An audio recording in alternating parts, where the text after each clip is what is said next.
12 de enero. Después de algunos meses de esfuerzo, por fin he conseguido la financiación por parte de la administración del campus para mi investigación en las cuevas descubiertas a las afueras de Puebla. Desde que los ingenieros civiles realizaron una inspección en los socavones que se formaron hace años, no dejé de pensar en la posibilidad de encontrar algo interesante. Solo mi curiosidad despertó de verdad cuando leí los informes, los cuales fueron clasificados y un buen amigo que trabaja para la dependencia me hizo llegar de manera clandestina. Hoy por fin tengo el dinero y los permisos para poder iniciar con mi investigación en el lugar. Deberé empezar a empacar todo lo necesario para trasladarme a Puebla. 15 de enero. He pasado los últimos 2 días inundado en burocracia y preparativos para la investigación. A pesar de lo tedioso que fue, quedé satisfecho gracias a toda la información que pude recabar. Para empezar, el socavón medía aproximadamente 50 metros de profundidad. Los primeros ingenieros que se adentraron descubrieron una especie de camino inclinado en el fondo que se estabilizaba hasta llegar a una especie de caverna. Era alguna clase de túnel o cueva. Una vez ahí, el camino continuaba por una amplia bóveda que daba aires de tratarse de una nave de almacenaje. En un primer estimado, me comentaron que el techo se ubicaba a unos 20 metros de altura. Lo curioso de este lugar era la ausencia de estalactitas y estalagmitas. Otra cosa curiosa era que la humedad escaseaba, el ambiente era seco. No había indicios que sugirieran la existencia de un manto acuífero en la zona, pero lo más interesante, según me informaron, fue que al fondo había una especie de roca en la que se encontraron tallados extraños símbolos. Me mostraron una foto de esa roca, pero la calidad de los símbolos tallados era muy pobre, parecían a punto de borrarse por completo. De cualquier manera, eso sería algo de lo que podría encargarse algún experto en simbología o criptografía que esté interesado. Por lo pronto, solo me queda esperar hasta la expedición la semana que viene. 16 de enero. Hoy viajé a Puebla. Llegué al mediodía y me recibieron con una noticia importante.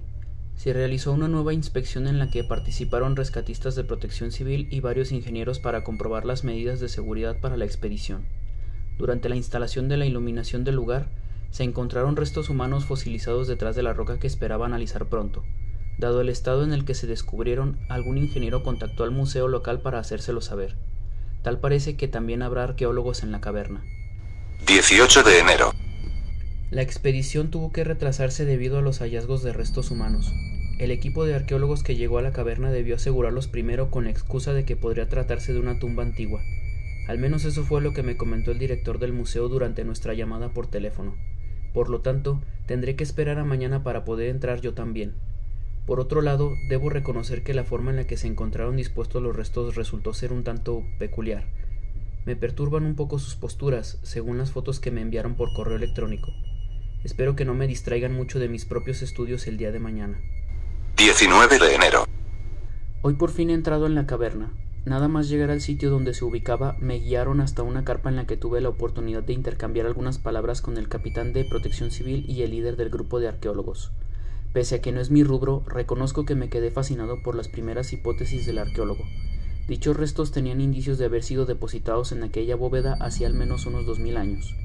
A pesar de todo ese tiempo, lucían muy bien conservados. No estaban embalsamados con alguna técnica convencional que se hubiera visto antes, explicó, pero el método que se hubiera empleado resultó ser muy efectivo. Pero lo más excitante fue que se encontró una especie de runas en una de las paredes de la caverna, junto a la gran roca con extraños símbolos tallados. Se trataba de un lenguaje del que no tenía conocimiento. Al principio pensó que se trataba de alguna clase de jeroglíficos o algún tipo de idioma rupestre, pero ni sus adeptos más capacitados pudieron descifrar, o al menos sugerir, qué lengua era aquella. Fue entonces cuando tuve que interrumpirle, ya que el éxtasis también me estaba inundando a mí, además de la impaciencia por entrar. Así pues, recibí instrucciones por parte de los miembros de Protección Civil, me proporcionaron equipo de protección para entrar e iniciamos con la expedición. Primero fue bajar en rapel por el amplio socavón.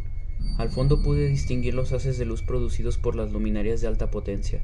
Después del descenso, lo primero que noté fue la pesadez del aire allá abajo. Pronto me sentí mareado al continuar por el camino inclinado hasta que el suelo se estabilizó. Cuando llegamos a la amplia bóveda, me ofrecieron una bocanada de un tanque de oxígeno que el arqueólogo llevaba consigo. Lo rechacé cortésmente. Me sorprendí por la belleza que nos rodeaba. El lugar era tal cual me lo habían descrito en los primeros informes. No podía considerarse una gruta debido a la falta de estalactitas, pero era amplia. El lugar se percibía seco, sin ninguna humedad. Fue algo que me extrañó y fascinó a la vez. El arqueólogo me explicaba efusivamente muchas cosas acerca de la piedra y la tierra de la caverna, pero yo apenas era consciente de lo que decía, ya que me encontraba hipnotizado por lo que veía a mi alrededor. Nos adentramos más en la caverna y distinguí la roca a la distancia. Si bien estaba rodeada por un grupo de arqueólogos e ingenieros, la misma era tan grande que casi llegaba al techo de la caverna. Las fotografías no habían conseguido captar toda su magnificencia. El arqueólogo a cargo indicó a sus subordinados que nos dejaran espacio al tiempo que nos acercábamos. Yo quería estudiar la roca cuanto antes, pero por pura cortesía acepté ver primero los restos humanos que se habían descubierto. Eran igual de desagradables y espantosos que las fotografías, incluso más, aunque en ese momento sentí un escalofrío al tenerlos tan cerca, al alcance de mis manos. Según las primeras teorías, se creía que los cuerpos tenían al menos 2000 años de antigüedad por el estado de fosilización que presentaban, pero todavía se estaban realizando análisis para determinar la época aproximada en que fueron depositados allí. Además, la posición que tenían, hechos un ovillo, daban la impresión de haber formado parte de alguna clase de rito funerario que se desconocía. Empecé a fastidiarme de las efusivas explicaciones del arqueólogo, por lo que tuve que interrumpirlo para comentarle que quería comenzar cuanto antes con mi propio trabajo. Tuve que asegurarle que hablaríamos más tarde acerca de los hallazgos para que me dejara en paz, pero solo así pude concentrarme en la roca. Permanecí contemplándola durante un tiempo considerable hasta que alguien me tocó el hombro. Fue el arqueólogo líder, quien tenía una amplia sonrisa en los labios. Hizo algún comentario al que apenas presté atención y fue entonces cuando por fin comencé con mi trabajo. Hubo muchas cosas interesantes que me gustaría poder describir aquí, pero luego de un día ajetreado me reservo a dejarlo para después. 30 de enero. He tenido mucho trabajo los últimos días, quizás demasiado. La roca resultó ser un hallazgo único y sin precedentes, nada que se hubiera visto antes. En un primer momento creí que se trataba de piedra cualquiera y que las runas eran algún tipo de lenguaje escrito antiguo. No fue ninguna de las dos cosas. La roca era de un material desconocido, algún tipo de compuesto que no había sido descubierto. Lo supe porque tanto los arqueólogos como yo creíamos que sería algún tipo de mineral, pero nos equivocamos. Se trataba de un tipo de metal desconocido que no figuraba siquiera en la tabla periódica. Incluso arranqué un pequeño trozo de la roca para analizarlo con equipo de laboratorio, pero eso tampoco bastó. Simplemente indescifrable. Dados estos resultados tan vagos, llegué a creer que el material del que estaba hecha aquella roca provenía del espacio. En cuanto a las runas, ninguno de mis colegas expertos en simbología logró traducir su significado. Solo uno de ellos afirmó haber visto antes esos símbolos, pero dijo también que tardaría algo de tiempo para confirmarlo. Debido a eso, le envié varias fotografías de la roca por correo electrónico y opté por esperar. Por lo pronto, volveré a entrar en la caverna. 5 de febrero. Recibí una llamada del arqueólogo líder. Parece que uno de los conservadores del museo reconoció haber leído algo acerca de las runas en la roca. El único inconveniente es que no recordaba en dónde. En cuanto a mí, había vuelto al principio. El colega al que le envié las fotografías por correo electrónico me devolvió una disculpa por los días que se había tardado, pero no logró dar con los datos que me había sugerido. Continuaba sin dar con el material del que la roca estaba hecha. Ya me habían devuelto el trozo que había cortado días atrás, pero hoy lo mandé por paquetería a la Universidad Nacional Autónoma de México con la esperanza de obtener otra respuesta. Por lo pronto, volveré a bajar a la caverna para continuar con mis estudios. Seguiré enfocando mis fuerzas en analizar el terreno alrededor de la roca en búsqueda de más pistas. 7 de febrero. Ayer no encontré al arqueólogo líder por ningún lado. No bajó a la caverna y otro de los arqueólogos me dijo que había tenido que ir al museo. Hoy supe por qué. Me reuní con él en la carpa cerca del socavón y se dedicó a relatarme su aventura. Resulta que el conservador que había asegurado saber algo sobre las runas encontró algunas cartas cuyas fechas databan de hacía casi 30 años. Según contó, había olvidado que intercambiaba correspondencia con un amigo suyo que había viajado a algunos países del sur y, mientras se encontraba por Perú, en la región del Machu Picchu, encontró un pequeño museo en el que se exhibían algunas antigüedades que no correspondían a la cultura inca que quería conocer. Eran de una etnia diferente y desconocida que existió al menos 500 años antes que los propios incas. Entre esas antigüedades se encontraba una roca ovalada que tenía tallados unos curiosos símbolos que se parecían bastante a las runas que la roca poseía.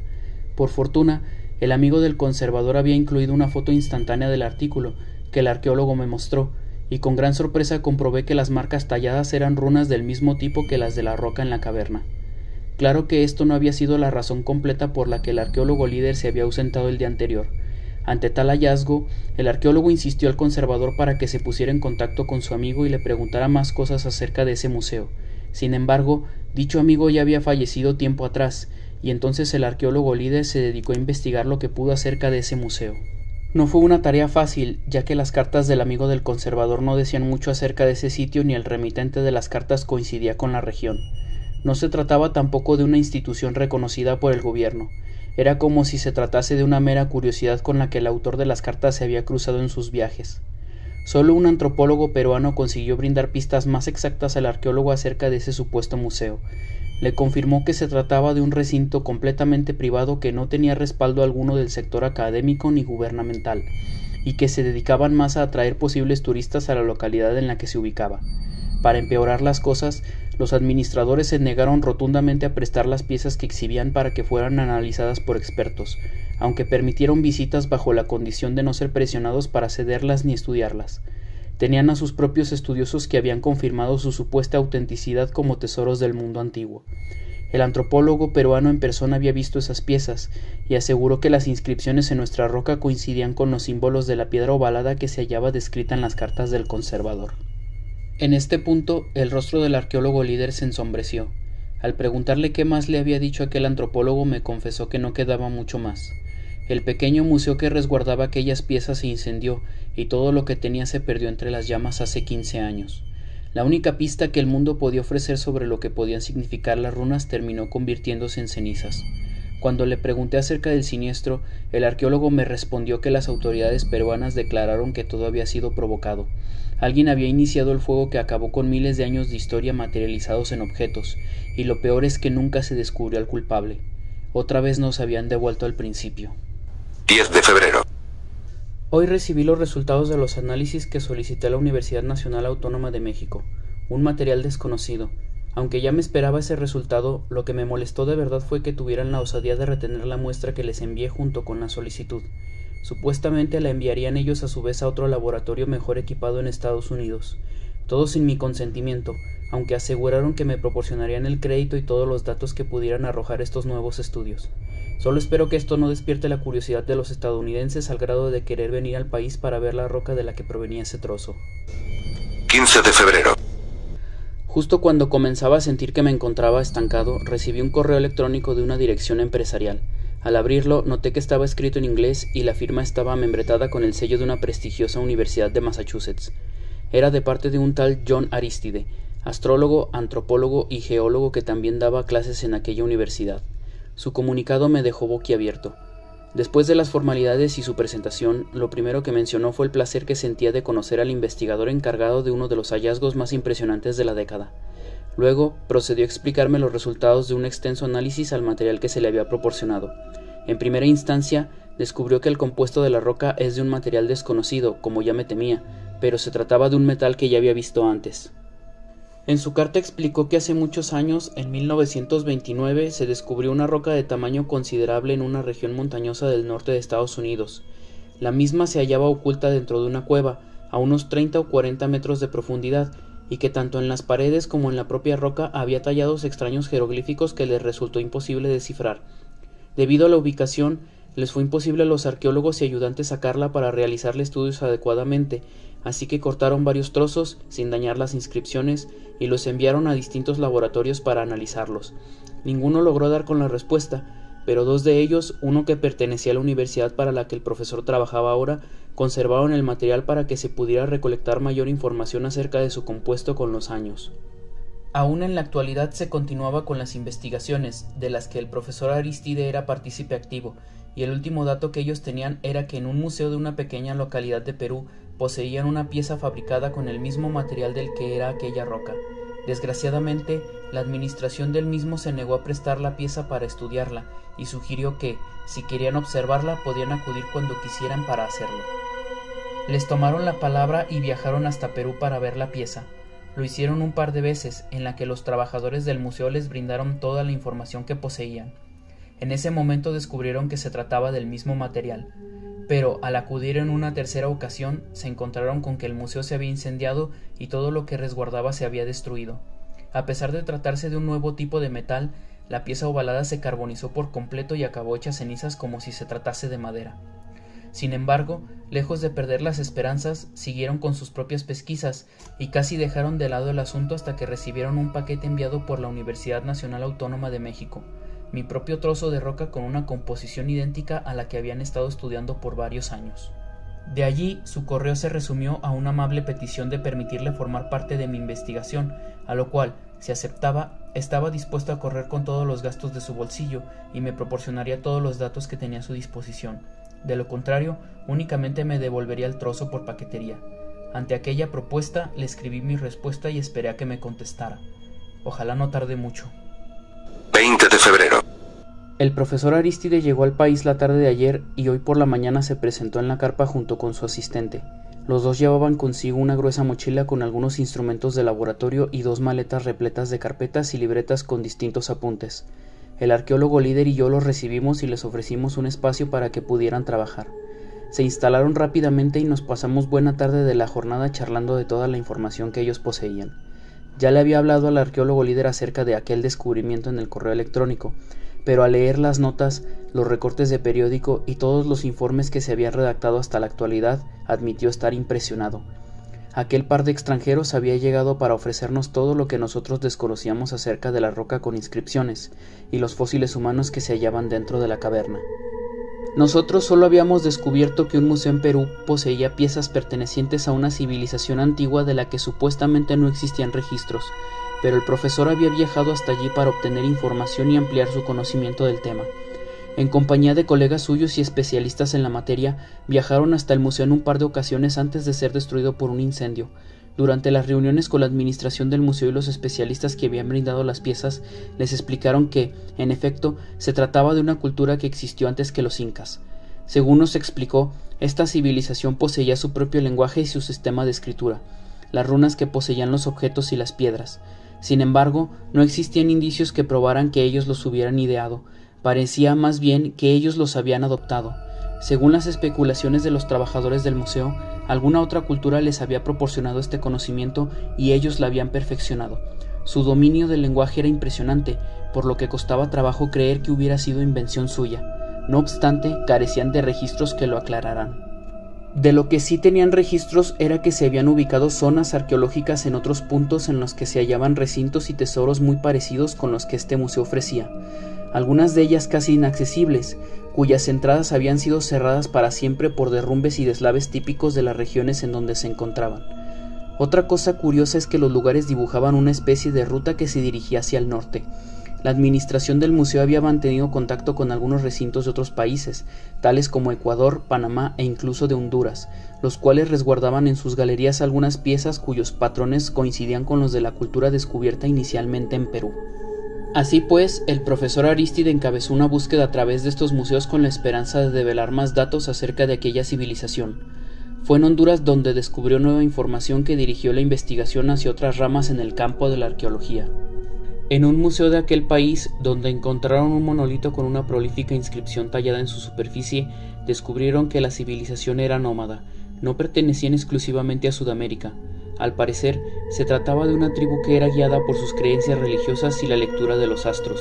Creían en deidades provenientes del espacio, de quienes habían aprendido cómo guiarse por medio de las estrellas, la interpretación de los astros, la medición del tiempo y la escritura, lectura y habla de su particular lengua. Un intérprete hondureño fue quien les instruyó acerca de las bases del lenguaje, lo que les permitió traducir gran parte de las runas, todo gracias a que existió descendencia de esta civilización que se separó y se asentó en esa región. El último descendiente era un profesor universitario retirado que vivía su jubilación en esa misma región y ocasionalmente brindaba sus conocimientos en la lengua a los conservadores del Museo Nacional y a algunos maestros para preservarlo o para ayudarles en alguna investigación. Con toda esta información, pudieron traducir las inscripciones talladas en la roca encontrada en el norte de Estados Unidos. Así descubrieron que se trataba de un santuario creado para ofrecer sacrificios a sus dioses, y los fósiles eran los restos de las ofrendas para sus rituales. Lo único que no se aclaraba era si esas personas eran parte de la tribu o pertenecían a algún otro pueblo. Fue entonces cuando le pregunté acerca de los dioses a los que esta civilización adoraba. El profesor Arístide rebuscó algo entre sus documentos y dio con una anotación en una hoja. Luego me la mostró. Era una sucesión de runas dibujadas con pluma, un signo de igual y un nombre, Guray. El letrado me explicó que esa era la pronunciación más cercana de lo que era realmente en la lengua de aquella cultura.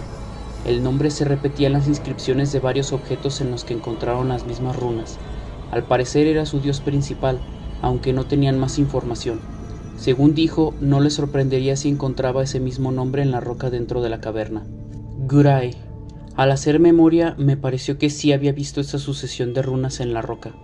Como ya se hacía tarde, decidimos posponer para mañana la primera expedición en la que nos acompañaría el profesor Arístide junto con su ayudante, pero el arqueólogo líder se quedó un tiempo más con él para cuando yo me retiré. 21 de febrero. Hoy bajamos a la caverna en compañía del profesor Arístide y su ayudante. Ambos no dejaron de hacer comentarios acerca de la magnificencia del lugar. No se parecía a otra excavación o zona arqueológica que hubieran visto antes, incluso la de su propio país. Mientras caminábamos, el ayudante del profesor no dejaba de tomar fotografías con una cámara que llevaba, y cada que tomaba una foto escribía algo en su pequeño bloc de notas. Luego le murmuraba algo al profesor y éste asentía.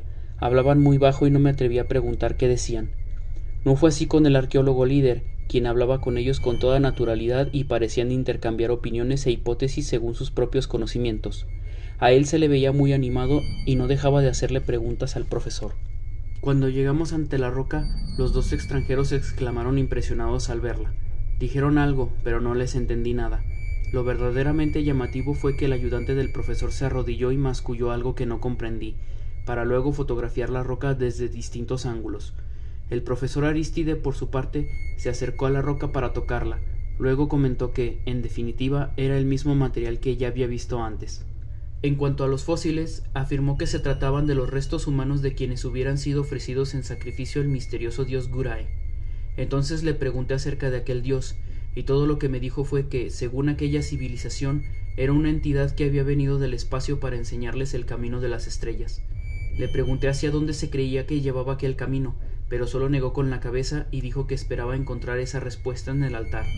Le pregunté cuál altar, y él me señaló la roca con un gesto de su brazo. Un rato después les dejamos trabajar en paz, aunque ocasionalmente me llamaban a mí o al arqueólogo líder para preguntarnos alguna cosa. Poco antes de salir de la caverna, me di cuenta de que el arqueólogo líder no se apartaba del lado del profesor. Por la forma en que hablaban entre sí, pensé que ambos habían congeniado muy bien. Para cuando volvimos a la superficie, el arqueólogo líder me dijo que acompañaría al profesor y a su ayudante hasta su hotel. No esperó a que le contestara, tan solo me avisó.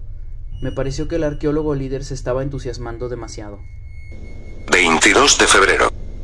La conclusión a la que llegó el profesor Arístide me pareció apresurada, pero a la vez era firme y concisa. La caverna se trataba de un santuario más perteneciente a la ahora denominado culto de Guray. Todo esto debido a que el nombre se repetía constantemente en las inscripciones de la roca, además de mencionar oraciones cuya fonética se asimilaba a los versos de un cántico religioso. El arqueólogo líder entonces le preguntó acerca de esos versos al profesor y éste recitó: «Oh poderoso Guray, navegante de los océanos del espacio, por favor guíanos en la búsqueda para entender lo que está más allá de las estrellas». Según el profesor, los versos decían otras cosas, pero no había podido descifrarlos debido al estado en el que las runas se encontraban. Con algo de paciencia podría conseguirlo, según dijo. Por supuesto, el arqueólogo líder se ofreció a ayudarle. Yo también me ofrecí, pero el profesor declinó la oferta amablemente. No le di mucha importancia, ya que mi interés principal era la roca con las runas talladas. Creo que es mejor que continúe enfocando mis fuerzas en ello. 24 de febrero. Antes de bajar a la caverna para continuar con mi trabajo, el arqueólogo líder me apartó del equipo y me llevó fuera de la carpa. Lo notaba agitado y no dejaba de voltear a los lados como si quisiera asegurarse de que nadie nos estuviera observando. Al preguntarle si sucedía algo, me respondió que la administración del museo local se había contactado con él y le pedía que extrajera los fósiles y los llevara al recinto para su exhibición. Él se negó, ya que resultaba complicado extraerlos de la caverna sin que se dañaran. La administración, molesta, le indicó que, de no hacerlo, le retirarían la financiación y procederían a demandarlo ante las autoridades por fraude. Le cuestioné si no había estado mandando evidencia de su trabajo, a lo que él me contestó que solo unos cuantos informes y algunas fotografías, pero que todavía no les había compartido lo que había estado aprendiendo del profesor Arístide. Me reveló además que la visita de aquel letrado era un secreto del que la administración del museo no estaba enterada. Eso me molestó, ya que en mis propios informes había estado mencionando su nombre y redactado cada detalle del que nos había hablado desde su llegada. Pero el arqueólogo líder no comprendió mis reclamos y se limitó a decirme que el hallazgo de la roca y los fósiles era algo todavía más grande de lo que un museo podría manejar. Le cuestioné sobre eso y todo lo que quiso decirme era que, si yo quería entenderlo de verdad, Entonces tendría que quemar mis notas y mis reportes, y tendría que limitarme a seguir las instrucciones del profesor Arístide y contemplar con total devoción el desarrollo de los próximos eventos. Al preguntarle sobre eso, el arqueólogo líder sonrió efusivamente y me dijo que pronto lo vería. No había notado las pronunciadas ojeras que tenía hasta ese momento. 26 de febrero. He estado pensando en algún nombre para definir la composición de la roca. Hablé de ello con el profesor Arístide, pero él me dijo que no tenía importancia de momento. Consideraba que lo más importante era preparar la extracción de los fósiles humanos para estudiarlos en un sitio más apropiado. Recordé la extraña charla que sostuve con el arqueólogo líder, por lo que le pregunté al profesor si sabía algo acerca de eso. Me dijo que el arqueólogo líder le había contado acerca de la advertencia de la administración del museo, y, al enterarse del secretismo con que se estaba manejando, le instó a hacerles caso, ya que necesitaban de la financiación para continuar con los estudios. Me sentí aliviado en ese momento, aunque al verlo hablando con el arqueólogo líder con tanta normalidad, me volví a sentir intrigado. Por otra parte, el ayudante del profesor no se había presentado en la carpa ni ayer ni hoy. Según el profesor Arístide, él se encontraba en la ciudad realizando algunos trámites relacionados con la extracción de los fósiles. No creí necesario preguntarle más, pero me extrañó que el profesor hubiera decidido encargarse del asunto en lugar del arqueólogo líder. Empiezo a creer que quiere apoderarse de todo el crédito en lugar de cumplir con su palabra. 27 de febrero. El profesor Arístide, su ayudante y el arqueólogo líder no se presentaron hoy en la carpa. Tampoco se encontraban dentro de la caverna. Ninguno de los otros arqueólogos sabía dónde estaban o qué estaban haciendo. Simplemente no le avisaron a nadie de su ausencia. Traté de comunicarme con el arqueólogo líder, pero tenía su celular apagado y en el museo nadie sabía nada tampoco. No fue sino hasta entrada la noche que recibí una llamada del celador que cuidaba de la carpa hasta las mañanas. Me informó que los vio entrar, para después salir equipados como si fueran a descender a la caverna. Como iban solos, el celador los interceptó cuando se disponían a hacerlo.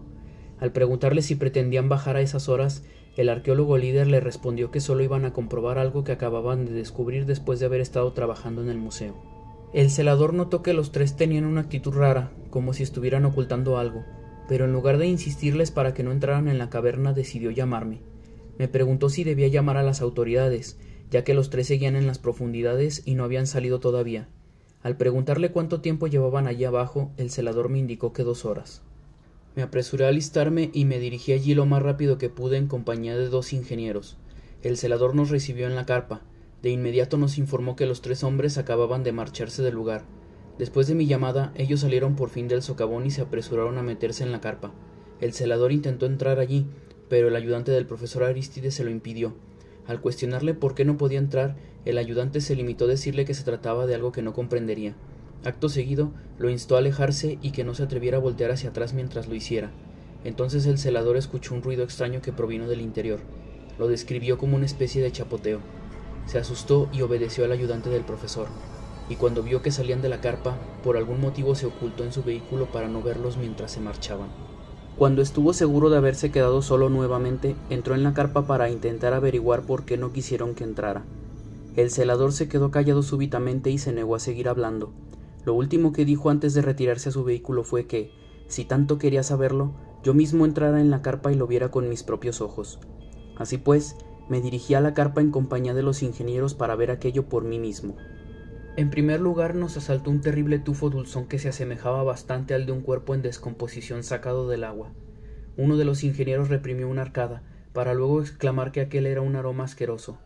El otro lanzó una pregunta retórica acerca de lo que podríamos encontrar ahí, y lo encontramos, en el sector que habíamos designado al profesor Arístide.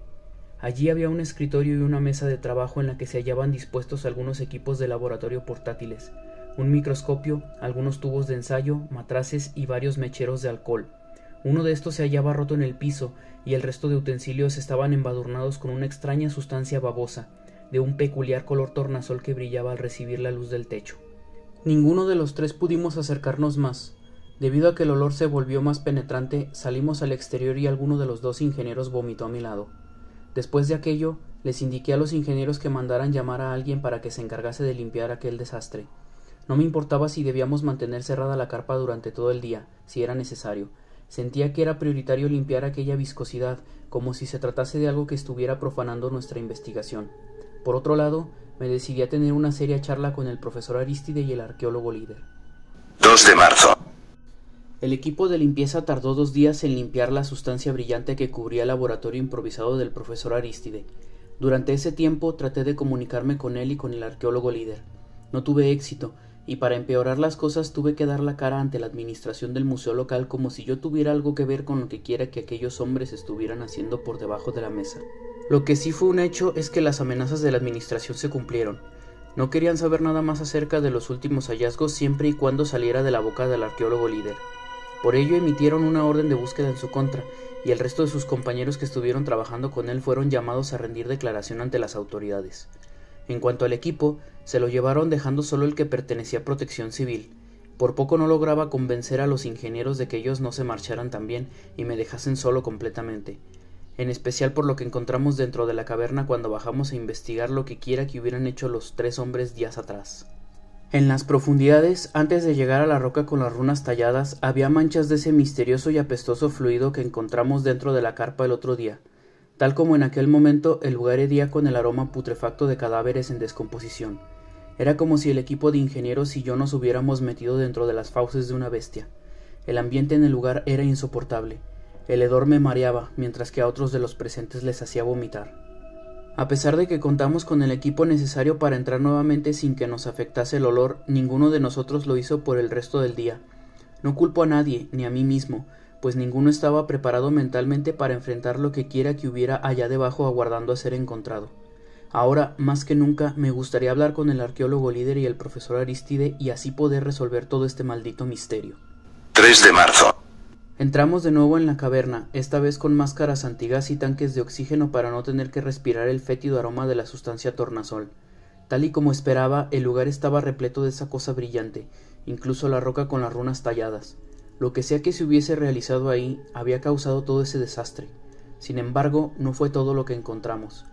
A pesar de que la roca se hallaba repleta de aquella sustancia, fui capaz de distinguir las runas que antes parecían a punto de borrarse. Era como si alguien hubiese cincelado las marcas a modo de restauración y que cualquiera las distinguiera. Supuse que eso habría sido obra o bien del profesor Arístide o de su ayudante. No obstante, eso no explicaba la abundancia de la sustancia tornasol. Por otro lado, y algo más macabro, es que a los pies de la roca encontramos manchas de sangre mezcladas con los fluidos, lo que resultaba en un nuevo y hórrido color que no soy capaz de describir con palabras. Lo peor es que otras manchas no se habían mezclado y formaban un camino como si algún herido se hubiera desplazado, o alguna otra cosa peor, ya que no encontramos más nada. Gracias a que tomamos fotografías es que pudimos documentarlo y, de una vez por todas, hablarlo con la policía. Por lo pronto, salimos de la caverna y dejamos que los forenses se dedicaran a lo suyo antes de continuar con lo que ahora se había convertido en una investigación policial. Si algo había sucedido, no solo se buscaría al profesor y al arqueólogo líder para que dieran sus explicaciones, sino que se les obligaría a ello. El misterio se hace más y más grande, y en mi cabeza solo tengo un pensamiento: Guray.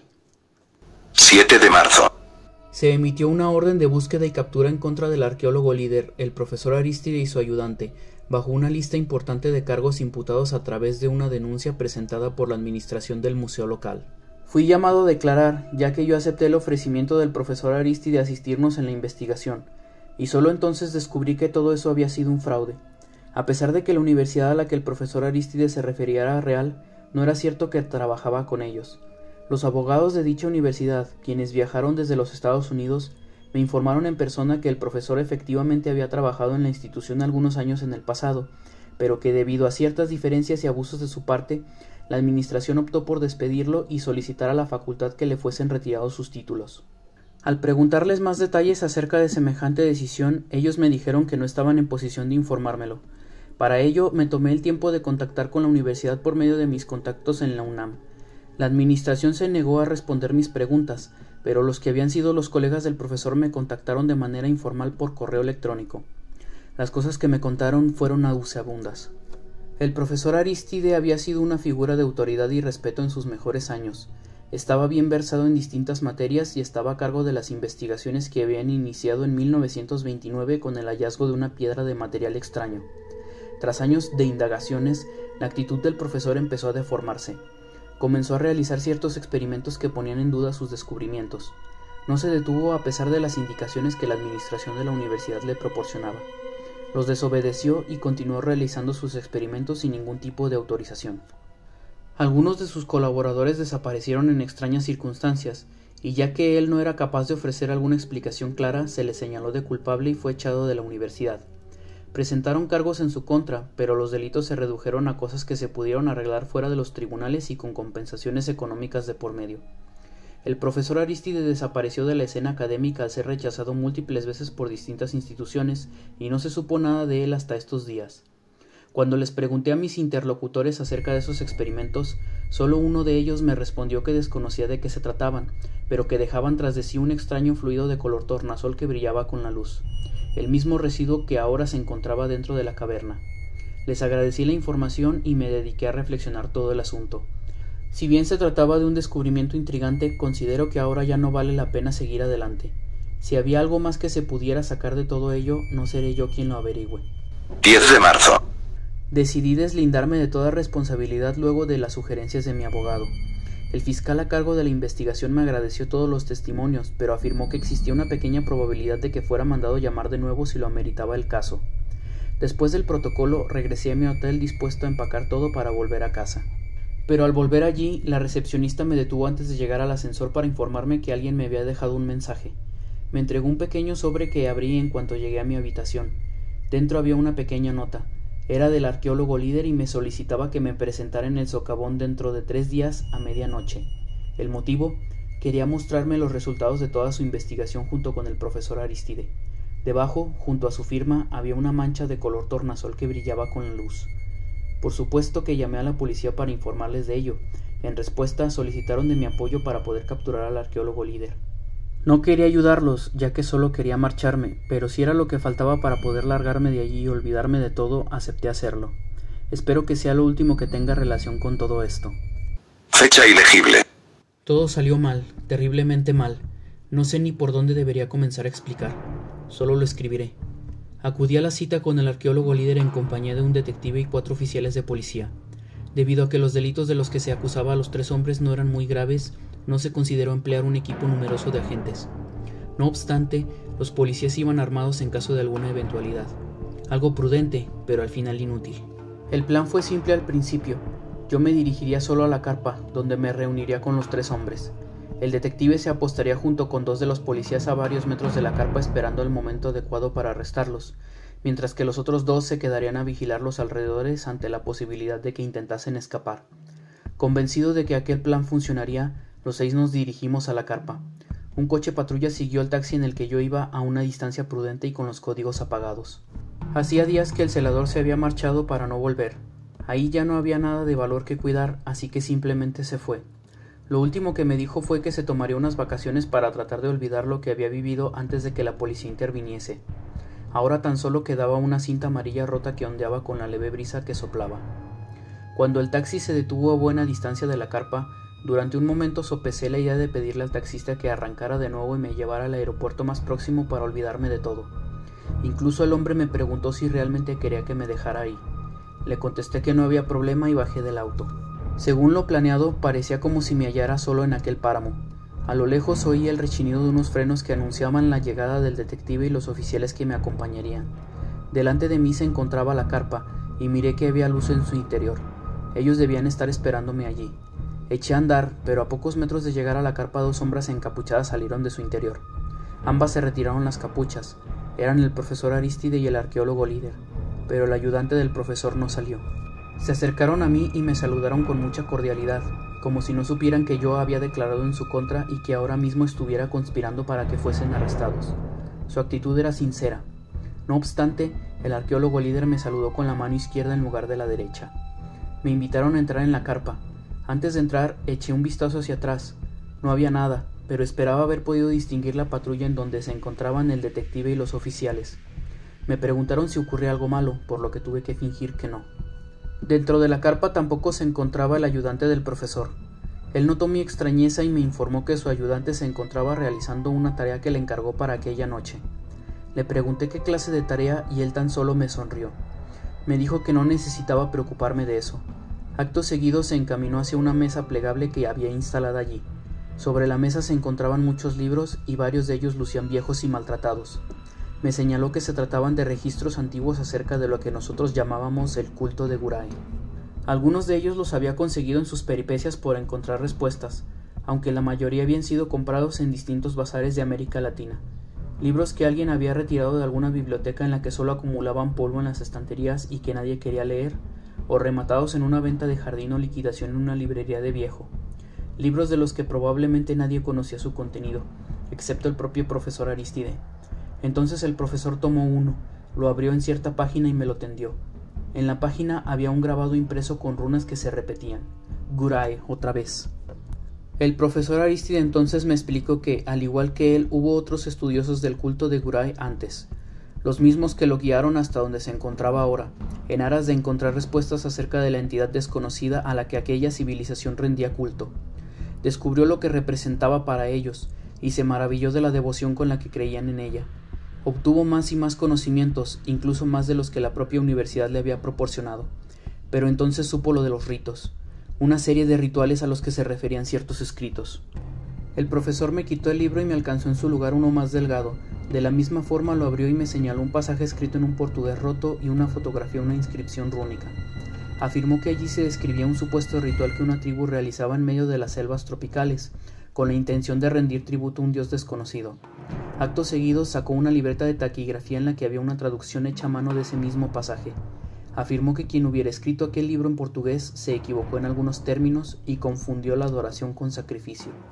Sacrificio, algo que cruzó mi mente el día en que encontramos las manchas de sangre cerca de la roca, en lo profundo de la caverna. En ese momento el arqueólogo líder avanzó hacia mí, al tiempo que se descubría la mano derecha. Cuando estuvo cerca, la estiró en mi dirección y vi que en realidad ya no era una mano. Era una especie de tentáculo grisáceo y baboso. Reprimí un grito, pero al ver mi estupefacción, el arqueólogo líder explicó que había acompañado al profesor Arístide en un experimento previo días antes, y que aquel era el resultado del pequeño sacrificio que había realizado en favor de obtener un mayor conocimiento. En ese momento escuché varios disparos a la distancia. Me volví hacia la entrada de la carpa, pero el profesor Arístide me tomó del hombro y me indicó que no debía preocuparme de nada, que su ayudante estaba haciendo su trabajo. Aparté su mano con una sacudida, pero al darme la vuelta vi que me apuntaba con una pistola. Me sugirió que, como yo me había negado a abrir los ojos ante la magnificencia de Gurae, él y el arqueólogo me obligarían a ver. Por ello, el arqueólogo líder me acercó un equipo de rapel y me pidió que me lo pusiera. Ellos hicieron lo propio. No tuve más alternativa que seguir sus indicaciones y acompañarlos al interior de la caverna. Bajamos por el socavón iluminando nuestro camino con ayuda de linternas adheridas a nuestros cascos. Ya en el fondo nos dirigimos hacia la roca. Me detuve a pocos metros de llegar. Los hombres habían montado iluminación a su alrededor y habían limpiado los residuos viscosos hasta dejar el lugar limpio. Sin embargo, a los pies de la roca había algo que me provocó un escalofrío. Era algo cubierto con una manta negra. Sin dejar de apuntarme con el arma, el profesor Arístide me pidió que continuara avanzando hasta indicarme que me detuviera. Ahora estaba cerca de la manta negra. El arqueólogo líder se adelantó hacia mí y tiró de la manta para mostrarme lo que había debajo. Solté una arcada al ver un cuerpo tendido en el suelo rocoso en posición fetal y embadurnado con la sustancia tornasol. Sus brazos y piernas, aunque doblados, eran tentáculos, y su rostro estaba alargado en un rictus de dolor y agonía. Parecía como si hubiera estado mutando en sus últimos momentos de vida y muriera en mitad del proceso. El profesor Arístide explicó que su principal error en el pasado fue utilizar a voluntarios para llevar a cabo los rituales experimentales, y por ello se había dado a la tarea de buscar a vagabundos e indeseables a los que nadie echarían falta si les sucedía algo. El que se hallaba allí tendido era un sujeto que había encontrado su ayudante en las calles de Puebla, pero que no había soportado el ritual y había muerto. Sin que se lo preguntara, también explicó de qué trataba aquel ritual. Era un llamado para atraer a Gurae al plano en donde se ubicara el altar.